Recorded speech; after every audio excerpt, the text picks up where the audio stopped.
So with that, please join me in welcoming our first speaker, which will be Martin Sager.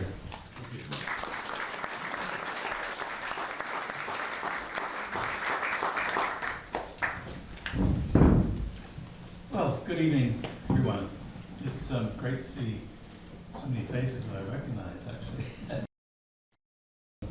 Welcome to Wentworth Villa. So I'm just really the opening act. The good stuff will follow. But we thought it would be just useful to position John in the great scheme of world architecture, regional architecture, and local architecture to show sort of where he comes from and what he became. So on the walls, in at least two places here, John makes an architect's statement. And this is, I've just summarized what he said, and I don't need to go through it in detail, but the theme that runs through his view of architecture is, first of all, that it serves the whole of humankind. That the architect must be aware of his environment, both in terms of people, community, as well as physical environment in which his buildings are set. And that he must be aware of contributing to an existing fabric, while of course retaining the integrity of his own work. And of course he must be good at his craft. So I'll touch on a few of these things as I take us through about 5 university courses in 10 minutes.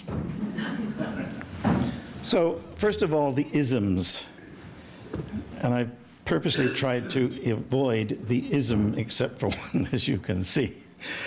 But the 17th, late 17th, early 18th century opens with a clash of two sets of ideas. One, the Enlightenment on one side, the core thought behind it being what we call rationalism. And the other, this rising activity, set of, in some instances, revolutions, and others, nationalism. And nationalism adopts romanticism as being a way into the heart and soul of people. And between them, and I'll talk about this a little bit further, the philosophy of the picturesque, which is an Enlightenment idea, but gets applied to the nationalist side of the coin. So then what follows is neoclassical architecture, say abstract modernism, again, you know, the rational side of the human mind, and that begets the international style. And on the other side, the Gothic and the Romanesque are the two architectural styles that illustrate the national style of building style of England, and Romanesque, the building style of the United States. And between that and where we find ourselves today is the arts and crafts movement. And out of that comes organic architecture, which Ben has already explained, so I won't go into that. And then down here on the right is something a bit odd called expressionism, which I'll come back to. But John, of course, is part of a group of people that we call West Coast modern. So we have to find the link of those two. And now to put some names on these isms,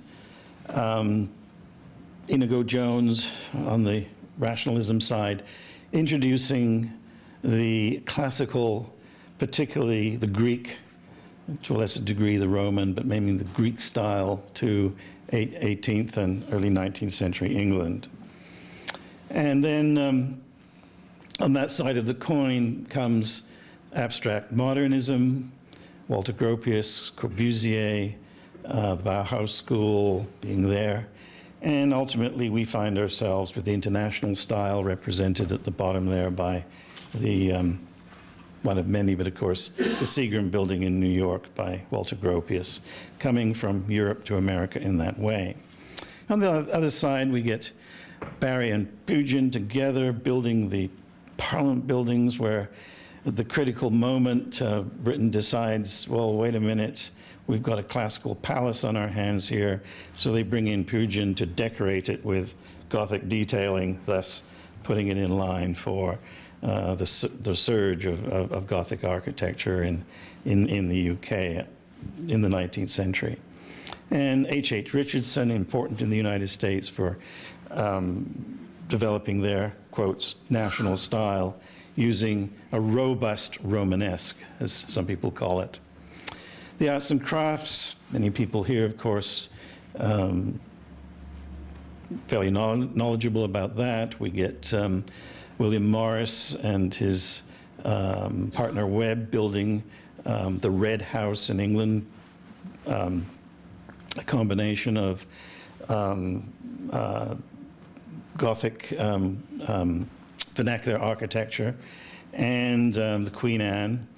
And then on the right hand, my right, yes, your right hand too, an example of a house by Bruce Price in the arts and crafts style as it was deployed in the United States.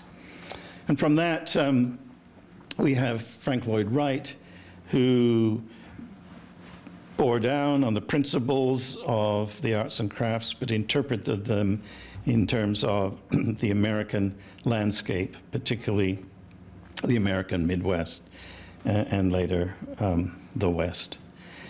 And then at the lower right there, an odd character, many of you maybe never heard of him, Bruce Goff, who's a good example of, within that organic style, the introduction of expressionism, personal, highly individual, personalized style of building, which brought together many of the elements of the international style and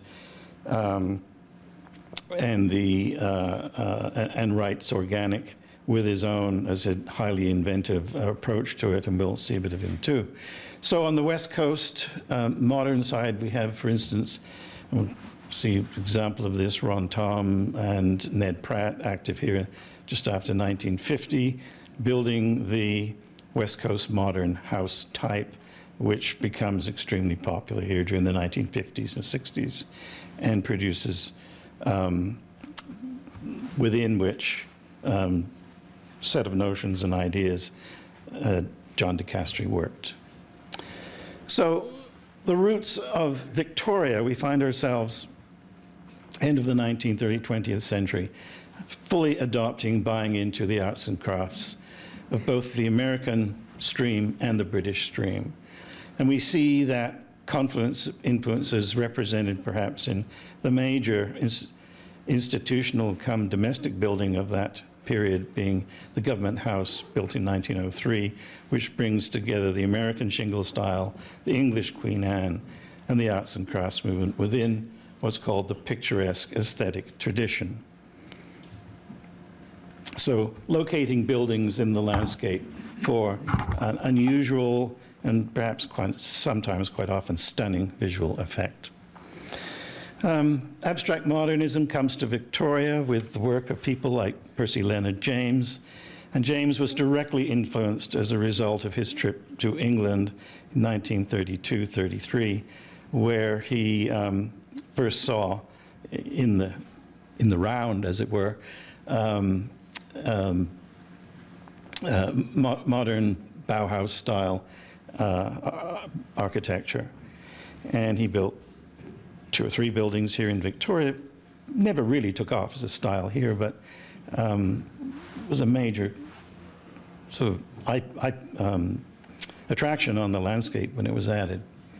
So come to John, and we start to just look very quickly at a few of John's buildings and say, well, where does these ideas come from, or what tradition can we see in his design work? And I start out with, in terms of the abstract expressionist work of Corbusier, and I think you see that in the Trend House, already referenced, and these elements that are juxtaposed against one another for visual effect, but also for functionality that gives you his dramatic roof planes, his walls that are communicate with the landscape in a very effective way. And remember, Gwen Casher's home was really a garden pavilion, so you've got to translate it into the Victoria landscape.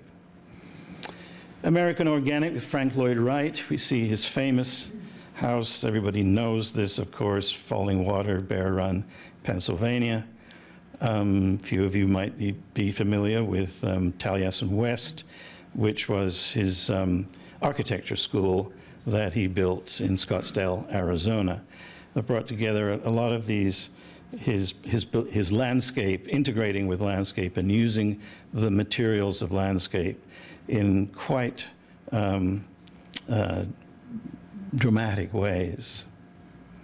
So it's not surprising to see in John's work it coming together and finding visual expression in, for instance, the Watts House in 1956. This is John de Castri in the Uplands, building on top of a rocky promontory.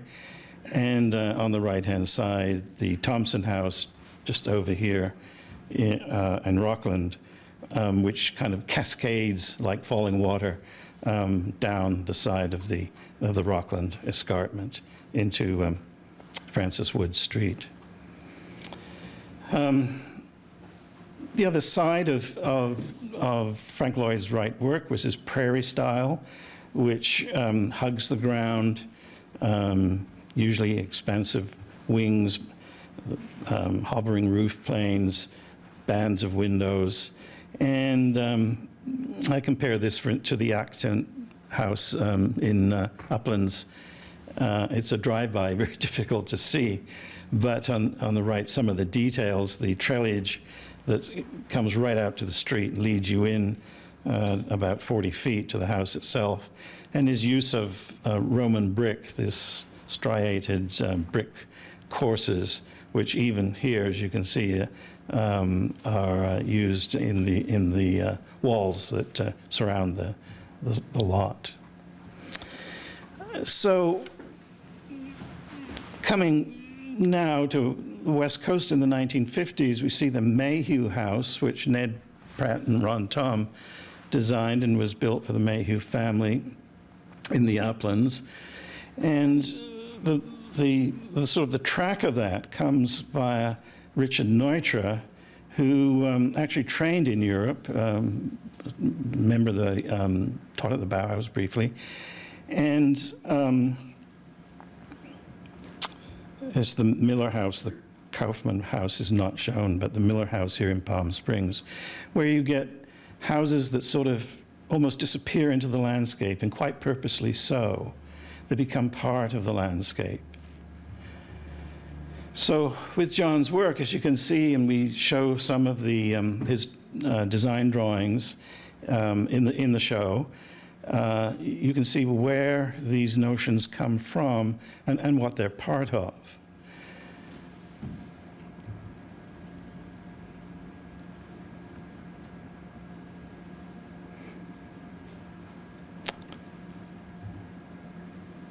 This is so what's this golf connection? So John started work and then decided in 1949 to go and formally studied architecture. He'd apprenticed at the Public Works Department here, and he chose the University of Oklahoma, where the principal of the school was a fellow by the name of Bruce Alonzo Goff. And Goff was highly sort of idiosyncratic architect, I think you'd call him. And he had his method of teaching, as well as his style of architecture, was to push all the boundaries and to emphasize creative direction and creative impulse. And you went through 2 years of fairly rigorous practice at this, and he attracted students to the school from all over the world. Goff was not actually formally trained, but he was in correspondence with Frank Lloyd Wright all during his career, and a deep respect for him, as well as Robert Louis Sullivan, who was a Chicago architect who actually pioneered the organic style. So here you see organicism carried to numerous kinds of in degree. So John arrived back from his training here, and he brought with him a collection of about 60 Bruce-Goff designs or design projects in a portfolio. And I'm not quite sure how they were used, because I think multiple copies were made, and I know at least there's one other set of these in existence. So perhaps they were given to students to study, but anyway, John certainly acquired this collection and brought it here, and he had it in his office all during his practice. And you can see here some of Goff's house projects. So with John, a sketch for the LG Guest House on the left by John de Castri, and a sketch for a house by Bruce Goff below. And the same, you can see these same kind of elements, particularly the use of extended roof beams, use of wood wood detailing to bring the house into its immediate environment. I've always pondered these two slides, because on the left, you've got Bruce Goff's scheme for a florist shop. Sorry about the spelling of florist. And Ballantyne's florist shop downtown, 1954, still in good working order today. And then, almost as a footnote, so there's one other architect here in Victoria who practiced, came to Victoria after John. I think Rick came here in the early 60s, who had studied shortly after John. So he was in the Oklahoma University department around 1951, 52. And Rick built this house, which is at Elk Lake, and it's took him, as you can see, quite some time to build it. But it's a gorgeous piece of work, and we lost Rick about a year and a half ago. But his house is there, and it's a marvel of its kind. So, in summary then, Government House, Rattenbury McClure, Taliesin West, Frank Lloyd Wright, bringing materials to site and off-site. Spiral House, one of a few actually that Bruce Goff built in himself, and one of John's later works, 1961, Windsor Utley's Castle, just on the shores of Salt Spring Island, and I don't think I have to berate you to see the design similarities in the elements that are brought forward and together in something like Utley's Castle.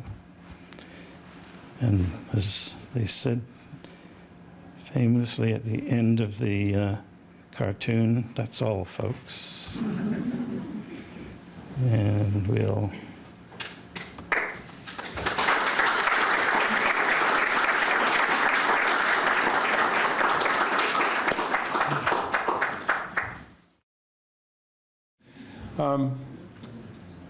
probably some of you have attended some of the lectures I've given recently. My main interest is in the decorative arts or industrial design, that sort of thing. And my role in this whole presentation, the current presentation, was really further to what I did with Chris and Martin too, actually, in 1987.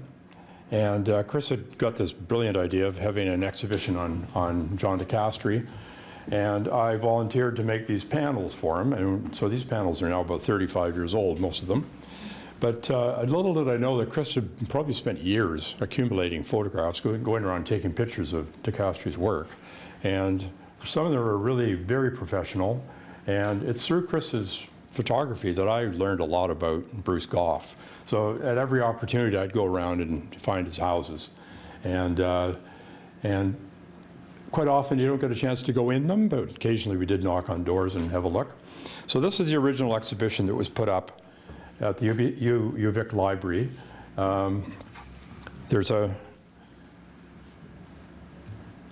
It's two views of the same exhibition, but now the entrance to the library is quite a bit different. There's still turnstiles there, but they turned that space into the circulation section, which is now undergoing some further renovation.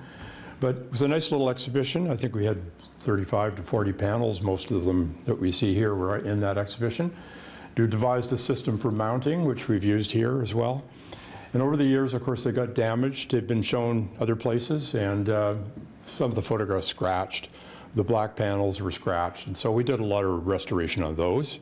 And we were able to also build proper stands for these models that they're from Chris's class in architectural model making at UVic in the early 2000s, which had been shown before, but they're now a central feature of this exhibition. Now, a couple of years later, a year and a half later, Chris arranged to have the exhibition sent over to Vancouver. So it went to the old Eaton store that had been taken over by Simon Fraser University. And we assembled it there. I think Chris stayed for the talk. And John apparently was ecstatic over the whole thing to be recognized in Vancouver. So what I want to talk about mainly tonight are just I've looked through a lot of photographs of John's work, specializing mainly on interiors. And over the last 30 or 40 years, I've spent hours poring over Western Homes and Living, Canadian Homes and Gardens, and architectural magazines. So I've seen a lot of interiors, looking mainly for furniture and seeing, what people were putting in their houses. And just off the top of the bat, and I'll talk about this in a second when I get down to talking about furniture, but for the first few years in the 50s, a lot of modern houses looked like summer camps. The furniture was not very sophisticated. The houses themselves were quite sophisticated, but the furniture, it took a little while for people to warm up to modern furniture and to get rid of the old stuff they brought to their new house. But what I want to do is just go through some of the themes of architecture and see if we can discover a few things about John and how he uniquely used light, how he used wood, and the idea of bringing the outside in to create a sense of space. Most people were buying smaller houses starting in the 50s, and they wanted to create a sense of space. So I'll look at that a little bit, and how John used artists in his buildings, particularly Herbert Siebner, and some of the other interesting little signposts and things that he had attached to his buildings. The last section, I'll talk about furniture, but unlike Hollingsworth and Ron Tom in Vancouver, John really didn't design furniture. I think he designed some built-ins and that sort of thing.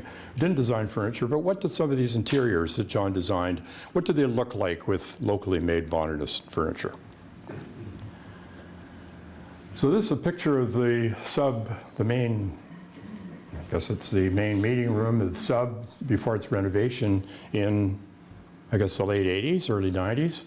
And if you get a chance to see the model at some point, you'll notice that the skylight is really just a series of rectangles in descending size. It almost looks a bit like a pyramid, but it really does it makes a focus for the room, and it really does bring the light in. And you can still see through the windows.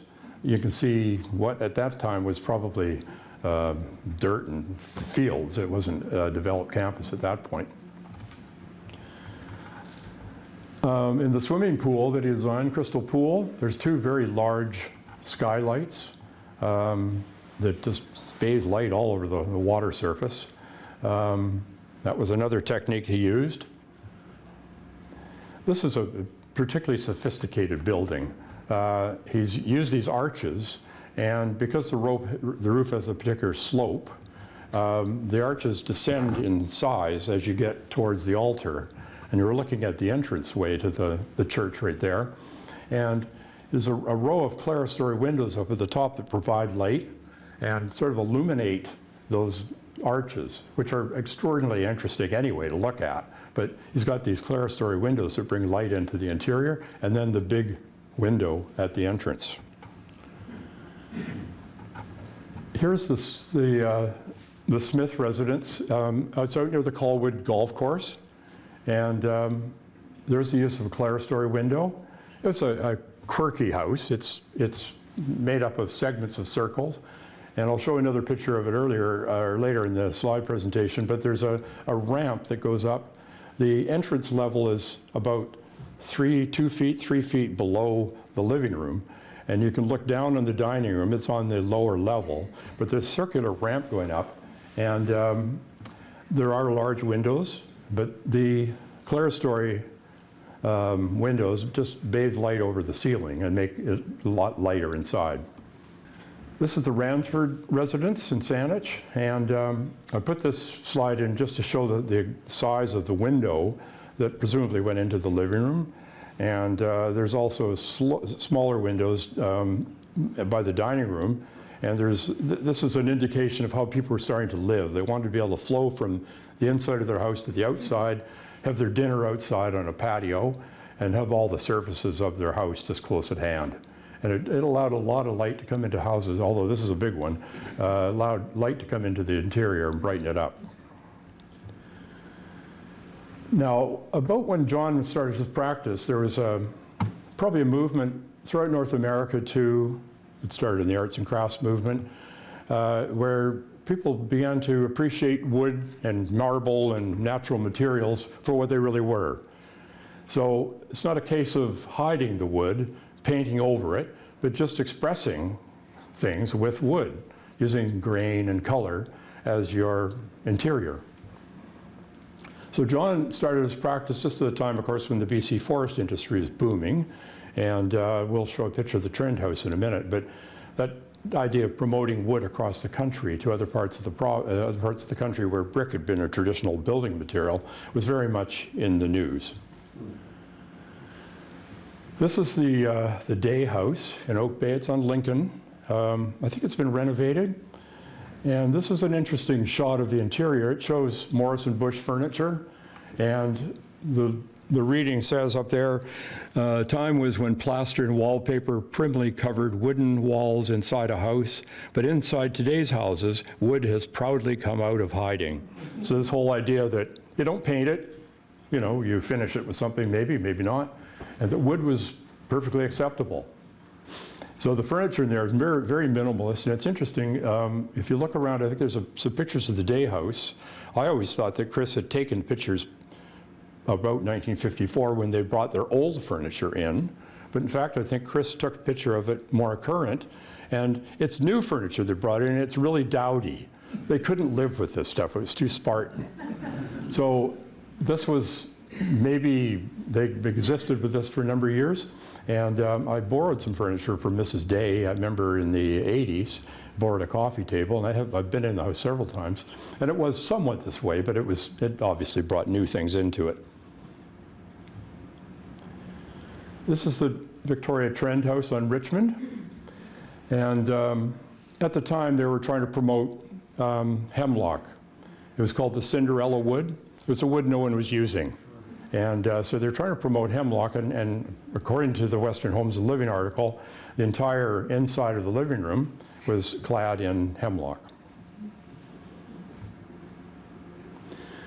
This is the Smith House out in Colwood again.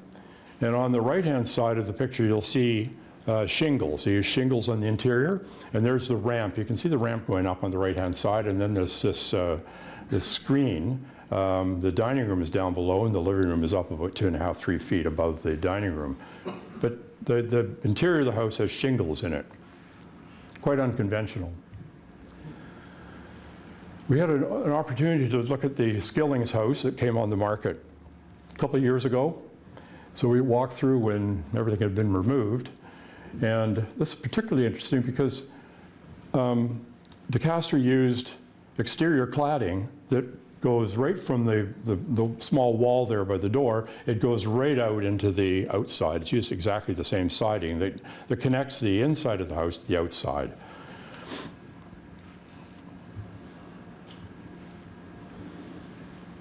There are the beams again, looking more towards the altar, and you can see the roof is actually going on a slope down towards the altar and rises up towards the entrance. So the beams themselves appear to be a little bit smaller at the apex, just above the altar, than they are at the entrance where everything widens out. And again, it's the light flowing down from the clerestory windows that really draw your attention to the beams. I don't know this one at all, really, but obviously wood is the feature. I mean, that's a huge roof, octagonal roof. It's somewhat circular in its feeling. And you could notice, too, that the lights, the skylight, the lighting detail, and the pews, they sort of mimic each other. The pews have got a quarter round edge on them, and the lighting is, they're half round, semicircles. Now, this is a particularly complicated arrangement. This is the entrance to McCall's. And does anybody been in McCall's recently? It's being, I guess, preserved, or do we know? They're trying. They're trying, yeah. I went through a few months ago. Yeah. Yeah. You recognize this? Yeah, the ceiling, like it's all intact inside. Yeah. You know? I've heard they're going to change the outside little windows a bit, but I'm not sure if that's true or not. Well, it's very complicated. There's a canopy, and then there's this sort of louvers either side of the window. Then there's these support members that are going across to keep the roof together. I guess they're tie rods or something. And then the ceiling detail, there's a lot going on in that. And it's a little more simpler at the other end at the sort of the focus of the room. Now, I want to talk a little bit about the Allied arts. In the early 60s, it was quite common for architects to start employing artists. Artists and craftspeople started feeling like if they got involved with a building, they might make some money. If you're making pottery or, get involved in a building and you can make some money. It'd sort of enhance your career. So this is the work of Herbert Siebner, who did quite a bit of work for John de Castri at the sub building. So that was just a picture showing his man and universe that's now inside the sub-building. But when it was first produced, of course, it was outside in a walkway. It used to go from, one side through almost like a moat into the sub-building. You can see it on the lower right there was a walkway. And underneath there was this Siebner mosaic. Siebner also did this retaining wall. They're just modular panels with his design on them. You can still see them. You can go out there. They're covered with, there's vegetation around them now, but they're quite easily seen. Now, this is a fabulous thing. Like a lot of, it's sort of Wrightian looking, but I wonder if it has something to do with the pharmacy. Are these plant forms? Are these have their origin in plants that a pharmacist might use? I don't know. I don't even know where that is. It's been taken down. I know the front of the building was lopped off, so it's very sort of boring now. But they took the point off, and of course that signpost disappeared. Now this one, I call it the enter-exit motif. If you look closely in the right-hand picture, you can see two arrows that are sort of pointing at each other, and they're located right at the entrance and the exit of the car park. And I just speculate, is that what he was getting at? But these arrows that come together. I love John's use of materials in creating crosses. Like he separates the cross from the building. It's not on a steeple. Particularly the one on the top there left, very, very simple. It's just a solid base with, wood going up and then a cross member. I don't know if it's solid or not, but it's very nice, light and airy, and has a kind of a Calvary kind of feel to it. The same with the one on the right at St. Patrick's. It stands alone. It's a separate thing all to itself. And the chimney detail here, I wasn't going to talk about chimneys and all that sort of stuff, but what's with this quirky little bend on the top of the chimney? I mean, I thought that was quite a nice little touch. Now this building, apparently, most of the angles are 15 degrees. And that was expressed in the, sign that was at the front corner of the building, which as you can see there. And the angles of the roof, and the angles of the walls, I think too, some of them. And then the motif inside in the sort of lobby of the funeral home. Now this is something that probably doesn't exist anymore, but this is the medical building on Yates. And they put an addition on about 20 years ago. And on the right there's a metal staff and snake, you know, the symbol of the medical profession, that was tucked into the position where the two concrete walls come together. Probably gone. I didn't see it around the other side of the building. Could be there, I suppose.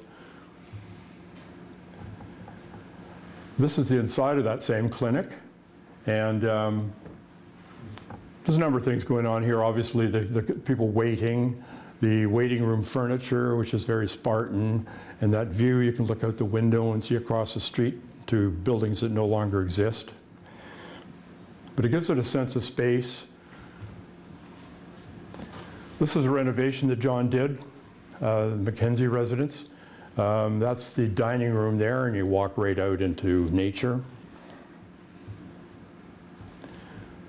This is the thing I was mentioning before, how the idea of creating this connection between the outside and the inside, and the siding that runs right through from the inside, from a wall on the inside, right to the outside, right down to the plaster details. It's plaster, you know, inside, painted exactly the same color as the plaster on the outside. It's the same siding running all the way, the same treatment all the way around the building.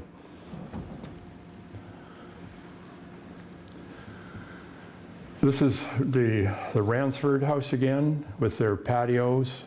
There's a new style of living evolving out of California mainly, where people wanted to, you know, live outdoors more and have their meals outdoors. This has direct access to the dining room, the kitchen. And this is really quite a touch, I think. There are many people that used walls that went through glass, but this is masterful. It's a solid stone wall going right through glass and then swooping around into the living room. So you can see how it takes a turn there and then wraps itself around, and the chimney detail is tucked into the what you can't see on the left. Now, as I mentioned before, John didn't design furniture, but there were a couple of firms in BC that were starting to produce modernist furniture. One of them was Morrison Bush, and the other one I'll talk about in a second. I've spent quite a bit of time researching the work of Peter Cotton, but what this, you know, the response of Peter Cotton was that is you design the house. There are a lot of very good architects coming out of the UBC School of Architecture and elsewhere, producing some beautiful houses, but people were coming to the house with their old stuff. And as I mentioned before, a lot of it just, interiors look like camps. And but slowly but surely that changed. Now there were two routes a person could go if you wanted to design furniture. You could, you know, design, you know, modernist furniture, or in the case of, this is Peter Cotton's furniture. That's just about the entire collection that must have been photographed in Vancouver, and then it was marketed in Montreal. And that's a picture of their show window at Standard Furniture. The other route people could go, if they were sort of the Wrightian tradition, was to design furniture very much like Frank Lloyd Wright. Went through that house, the Plummer house, and the whole house, the stained glass, the windows, everything was sort of a la Frank Lloyd Wright. Really fabulous house, actually. Furniture, everything. And then there's another piece by Hollingsworth there that was on exhibit at the West Vancouver Museum. Then on the right-hand side is furniture by Ron Tom, and of course he designed furniture for Trent University and Massey hall at Massey College in Toronto, and he was very much interested in the decorative arts and hiring local artisans to do the work. But that particular house came from that particular couch came from the Kopp house. Now the Trend House, not only was it a showcase for architecture, residential architecture, but the National Gallery had established a thing called the Design Index, and they saw that as an opportunity to exhibit the best of Canadian designed furniture in the Trend houses, and there were 10 of them built across the country. So there's furniture there by Morris and Bush. There's a, let's see if I get, no, in this particular one, there's hoop chairs. Yeah, there's a dining chair by Morris and Bush and a coffee table, and then hoop chairs by a firm in Ontario. And I've shown you the day residence earlier, and that's the furniture they had, all by Morris and Bush, the buffet, dining table, chairs, coffee table, and end table. The Skillings had furniture by Jan Kuipers, an Eastern designer for Imperial Furniture. And unfortunately, that's the end of the slide presentation. But I hope I've been able to give you some sense of what some of John de Castri's interiors look like, and you know, how it's slightly different, much different from many of the other architects who were practicing in the province at the time, and it has a certain kind of stamp that's unmistakable. Thank you.